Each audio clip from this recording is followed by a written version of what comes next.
المنزوعة السلاح في مرتفعات الجولان والتي تفصل بين البلدين. وذكرت وسائل الإعلام الإسرائيلية أن الدبابات دخلت قرية بير عجم جنوب شرق القنيطرة لقتال مسلحين معارضين للنظام. دخول 3 دبابات سورية إلى المنطقة المنزوعة السلاح في الجولان ولد تأهبا أمنيا في الجانب الإسرائيلي بلا أن يحدث تصعيدا من قبل إسرائيل.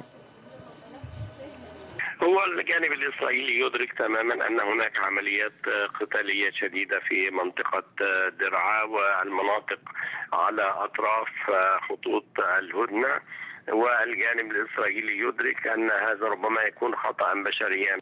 الدبابات الثلاث كانت قد دخلت قرية بير عجم بالقرب من القنيطرة لقتال معارضين، أمر دفع الجيش الإسرائيلي إلى التأهب وتقديم شكوى إلى قوات الأمم المتحدة المكلفة بحفظ السلام في المنطقة.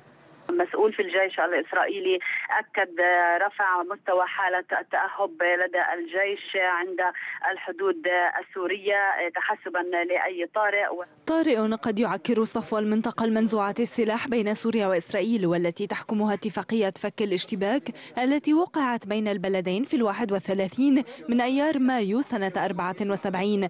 الحادثة هذه ليست الأولى من نوعها، إذ سبق وعبر جنود سوريون المنطقة العازلة في تموز يوليو الماضي ما أعقبه شكوى إسرائيلية إلى الأمم المتحدة، لكن مراقبين لا يتوقعون تصعيدا عسكريا كبيرا في الوقت الحالي، خصوصا أن أي تصعيد لا يخدم النظام السوري المنشغل في الجبهات الداخلية ولا إسرائيل التي تكتفي بمراقبة ما يجري على حدودها بحذر كبير.